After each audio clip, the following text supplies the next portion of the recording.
Good morning, sir. It's good morning in India. Sir, you're still on mute.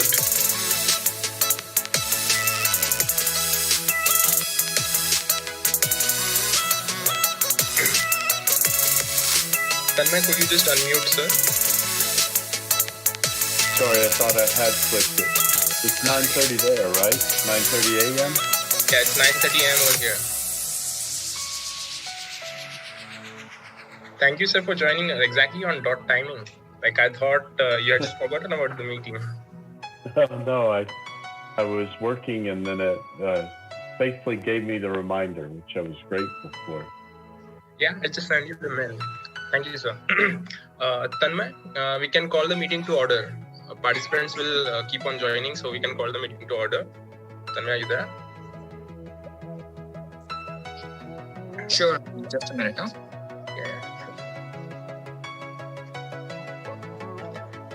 Let me know once you're ready, so we can call the meeting to order. I am ready. Thank you.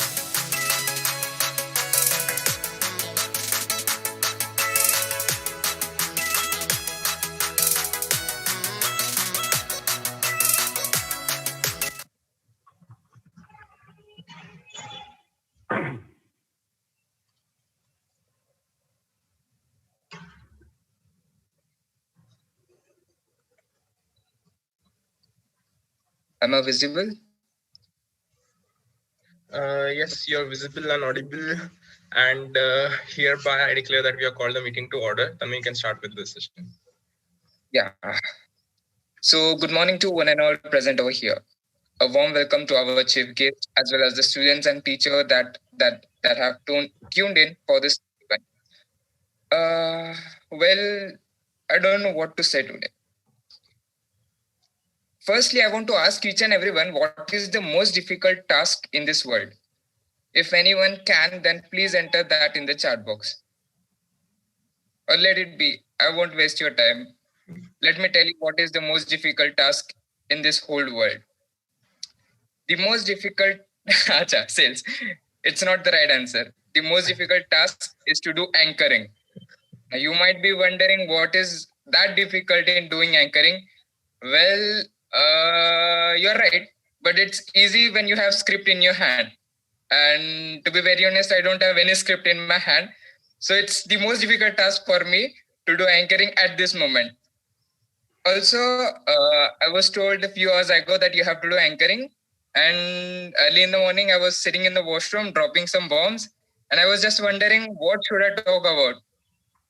Then I felt like, let's talk about Elon Musk and Jack Ma again. Like how he felt that there is a missing connection between machines and humans.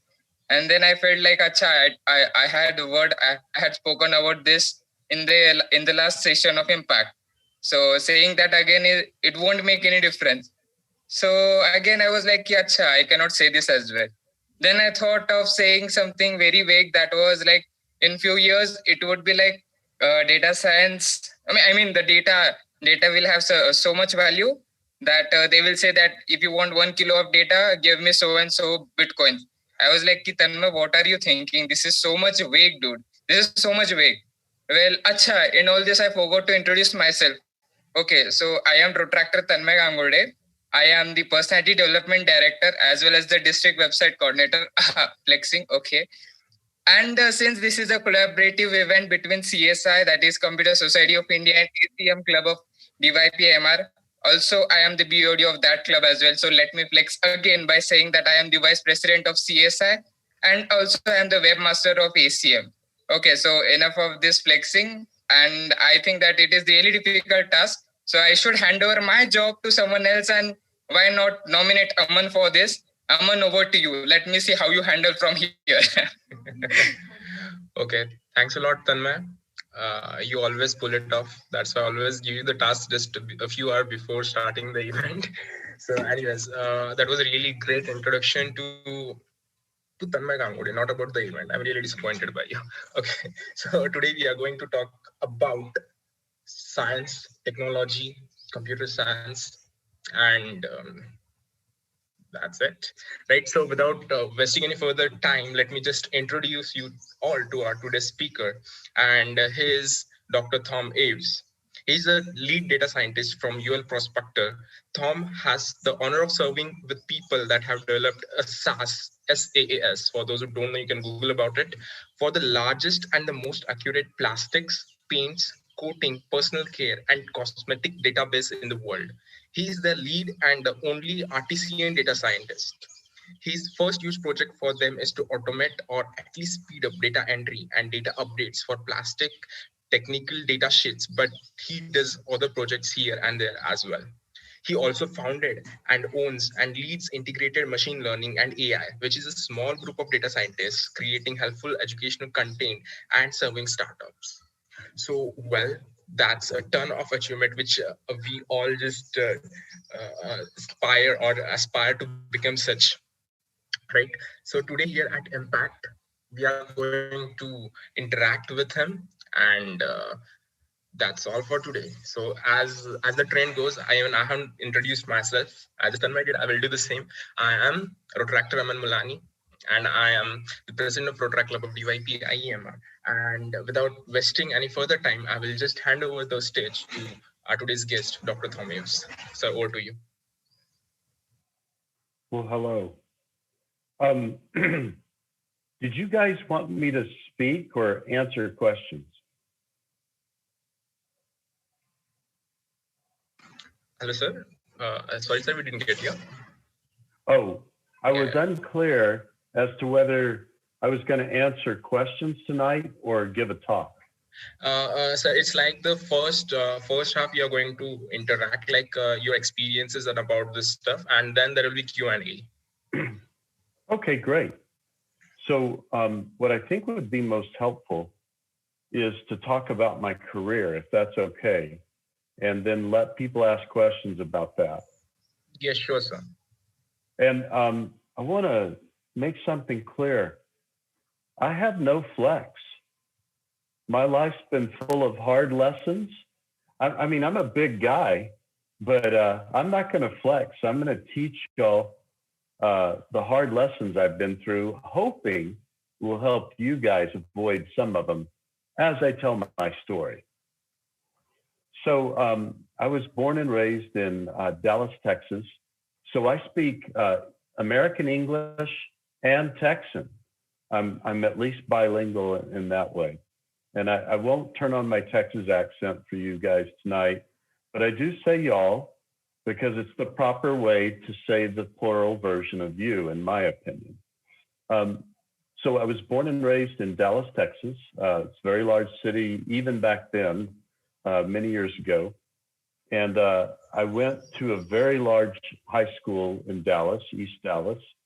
And I ended up, I wasn't really very studious. I was always very good at math and I loved science, but I wasn't necessarily the best student. And then I got a little more serious about it. But I was a very serious competitive swimmer. And I would say that probably did slow down my academic development a little bit for being so into competitive swimming. But then I really fell in love with physics when I was in high school.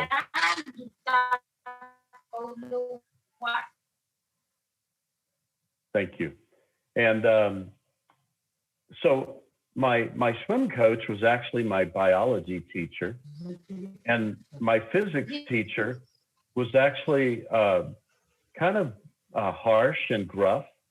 And the first C I ever got in high school was in physics. So and I made straight A's in biology. So what did I choose?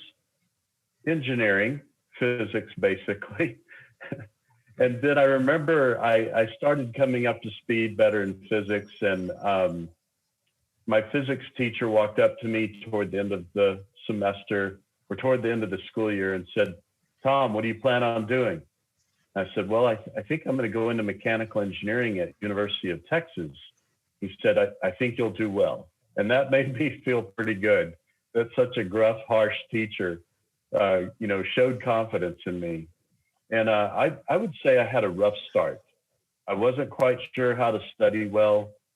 Chemistry caused me confusion, but I fell in love with thermo and circuit design.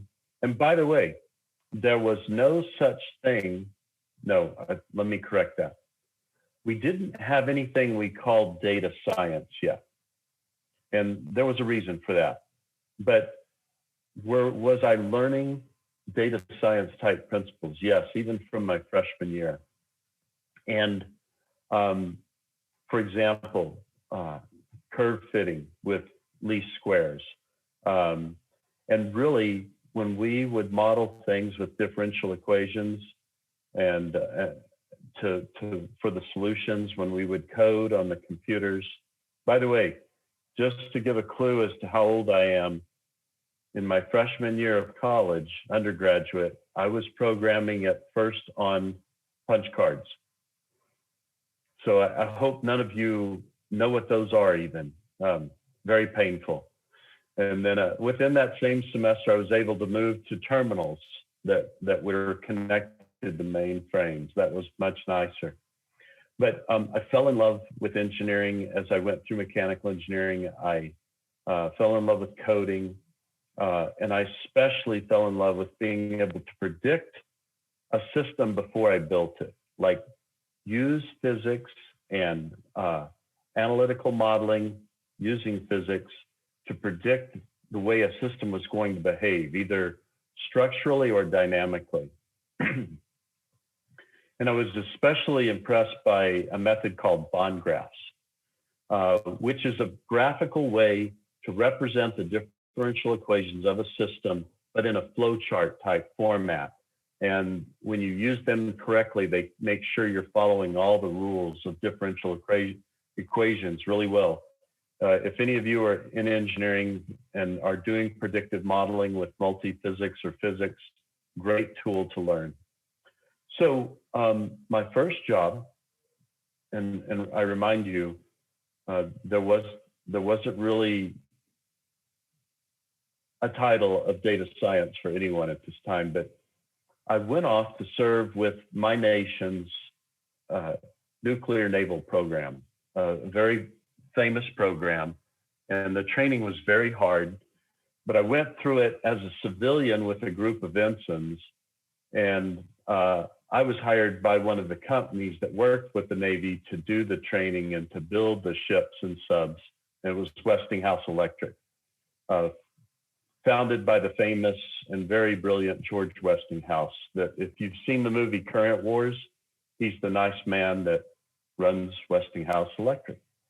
But while I was serving with the Naval Nuclear Program and growing in my knowledge and doing theory to practice, I couldn't get out of my head my love for predictive modeling. So I went to grad school with the intent of becoming very good at that. And so I studied kinematics and robotics, and then in my master's program, and then for PhD, I did design and modeling of hybrid electric vehicle power plants. And so that's where I got very good at bond graphs and learned to get better with the multi-physics control system design. But then I was beginning to appreciate the limits that control system design had, because there was this point at which the systems got very complicated.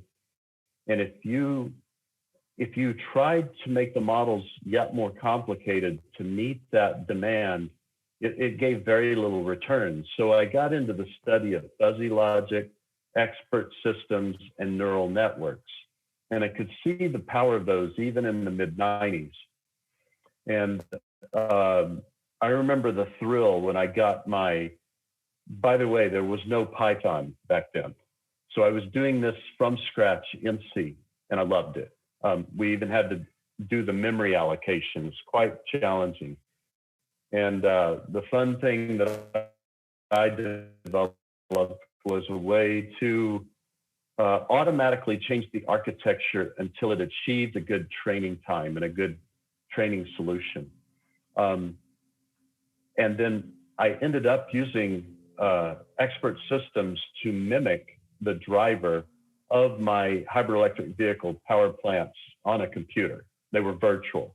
And I created a whole host of models so that they were modular and I could experiment with different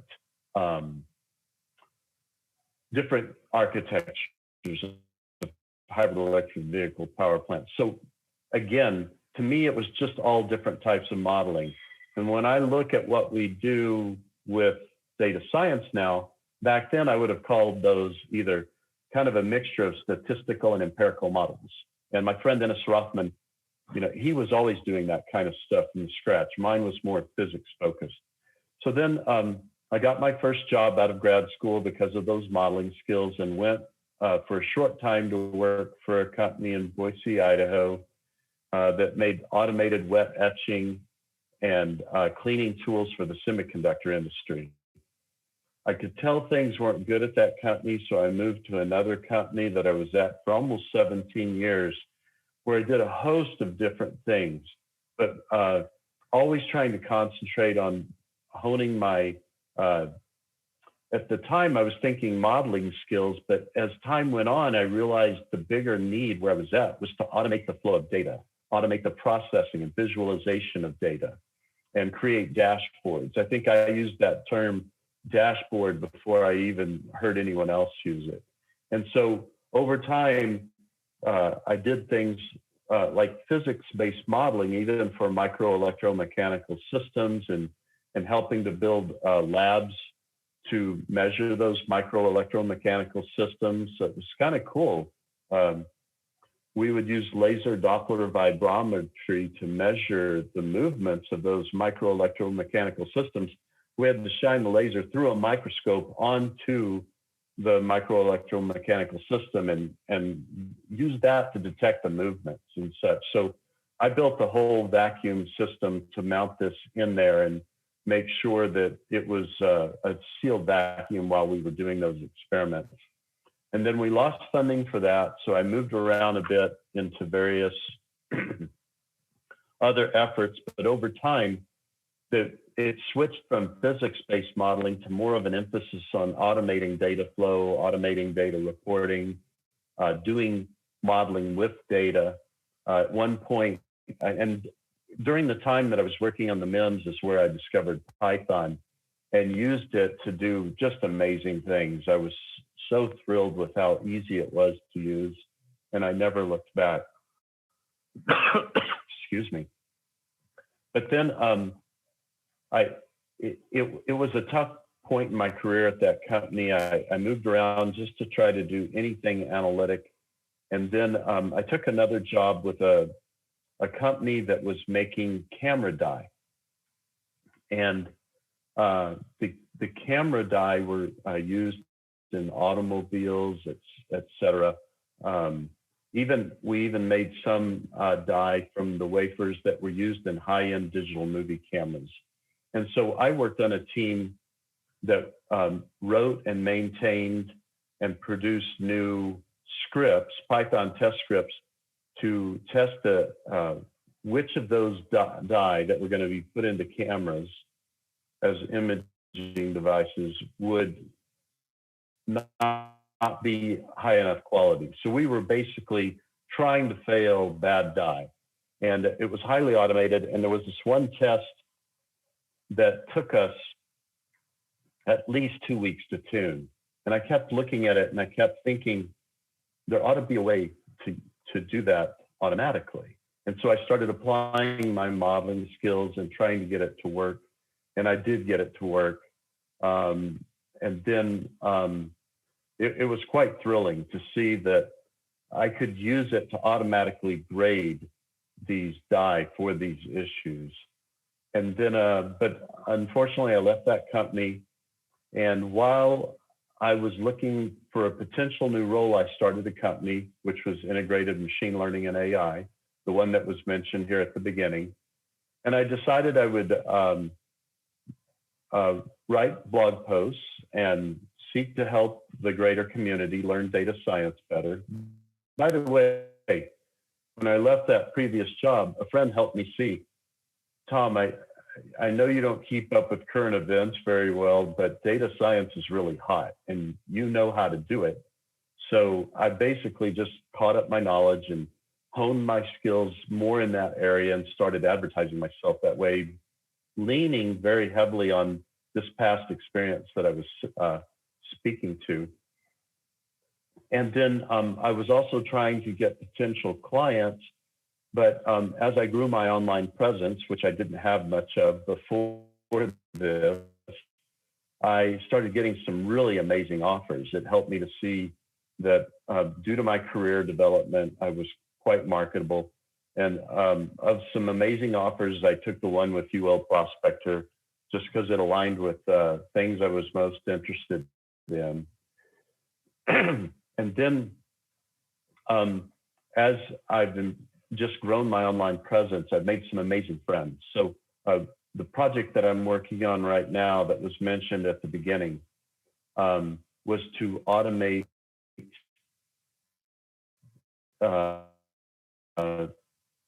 text in PDF documents that are technical data sheets from plastic manufacturers' products, or enter completely new plastics products into our database.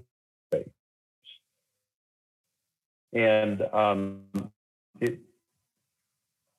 it's a very large system that is a mixture of very cool, but it's quite challenging. And at one point I noticed that, wow, we're replacing RNNs and LSTMs, because I don't mean that negatively toward the people that created them. I didn't like the weaknesses they presented and the slowness in training and the way Transformer blew past all those posts about my learning journey. And before that, I was posting about my learning journey with reinforced learning, because I hadn't had a chance to learn that, and that learning was going great. But I switched to the Transformers because I thought it might really help me with one of the bigger challenges I'm facing in my professional role. And in the process of that, I met the very famous Dennis Rothman. We're now friends.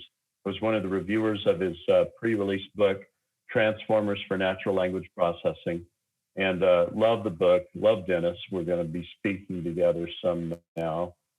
And that's current day.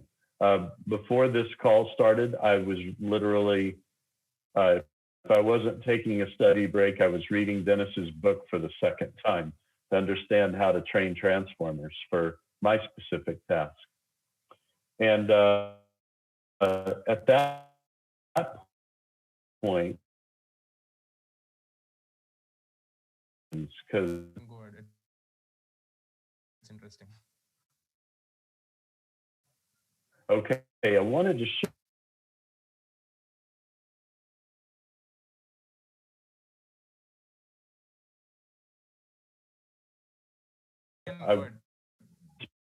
many could benefit from your help, something like that. And I went, yeah, right. And however, I would accept connection requests from young data scientists, and they started asking, and at one point I was trying to help someone get an internship in my company. And he's from Tunisia. I still remember his name, Med Amin. And we talk occasionally. He said, "Sir, you're the only one that helps me." And I thought, well, that's not right. And and they would write posts about me. And I started getting more connection requests.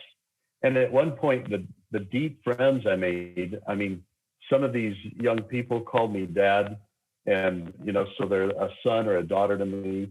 And at one point, I reached out to one of my closer daughters, who's from India, by the way, Manpreet Putraja.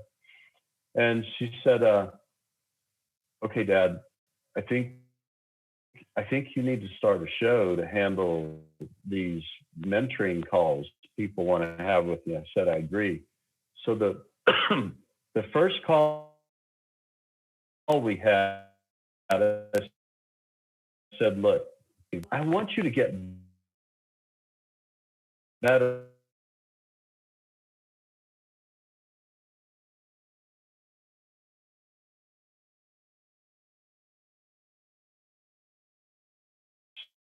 first session. And so now every Saturday morning, we have what's grown from that is we're going to have a class like none other that's been done on YouTube. And we're doing it on YouTube so it can be free. But then one of my closer friends on our leadership team, we don't need a leadership team. We have a stewardship team of people that are a little more experienced. Of our group, when we do these mentoring sessions, is a concept, is a principle. It's called more together. And when you show up, you sense it and you fall right into it immediately. And that's why we don't need a leader, because it's that spirit. It's that spirit of more together that leads us. And so we come up with topics, we help people with answers. And now we're getting into a point where I'm not the only one writing the blogs for my blog. We create writing teams of people that are excited about what we learned in those sessions. And we write blogs from those. We're just starting to do that. But the other great thing is Guy Sankari, who's on the stewardship team, and I are going to write a textbook together that supports the class. And then we're going to have TAs for the class. And the TAs are writing a workbook. And it's all going to be very project oriented. But the advantage to our class and our textbook is this. If you were one of my engineering students, I would be teaching you methodologies that ensure that you follow the correct principles and techniques to make sure you get an accurate prediction for the work you're doing. So for example, if we were doing dynamics, we would use free body diagrams or something like that. And if you took a test from me and just wrote down the right answer, I'd say 0 credit. And you might say, well, wait, I got the right answer. Yeah. But if I asked you to write an essay on whether government was important or not, and you wrote, it's not, would you expect a good grade? No. Well, I expected you to show how you have to show by the way you went about it that people can have confidence in your answer. And I realized there wasn't really an established methodology being taught for new data scientists. And so we call that the machine learning pipeline. And what we find is when people are aware of that pipeline and they follow it carefully and they know how it all relates, then it's like now we're treating data scientists like engineers who are using proven analytical methods. But because data science involves so much and it's so broad, even for a basic machine learning problem, we want to emphasize the importance of following that pipeline, the steps in that pipeline, so they can always be confident they did a good analysis for their machine learning projects. And so that being saying, do what you can, then do what's possible. And before long, you'll be doing the impossible. I think that integrated machine learning and AI is kind of in that transition zone. We keep trying to do what's possible, and we're just going to keep working hard and not give up and see where we get. But we're hoping to really, what I try to do is remind everyone, look, the real future of AI is not some magic algorithm past transformers. It's not some attainable quantum computing power in the near future. No. If you look at the spirit of what's pushing AI forward rapidly, it's people intellects integrating themselves. And where do they come from? The next generation. So all these young people I mentor, I remind them, please don't get cocky. I want you to stay humble. But at the same time, I want you to believe in your huge potential and enjoy the journey. This is a marathon. To become a stop and drink and eat occasionally and get back on the road. But the point, don't work yourself to death, but remember, you've got to learn the basics. You've got to understand the basics. You've got to understand those concepts. And what I try to tell them, the only way I'm able to make progress on the very hard projects I'm working on now is because I understand the concepts. And I'm trying to hand that torch off to them to say, you need to focus on the concepts, the basics. Let me point out what I'm trying to get at. Let's say you want to be an expert in deep learning. Well, where do you start? You learn everything there is to learn about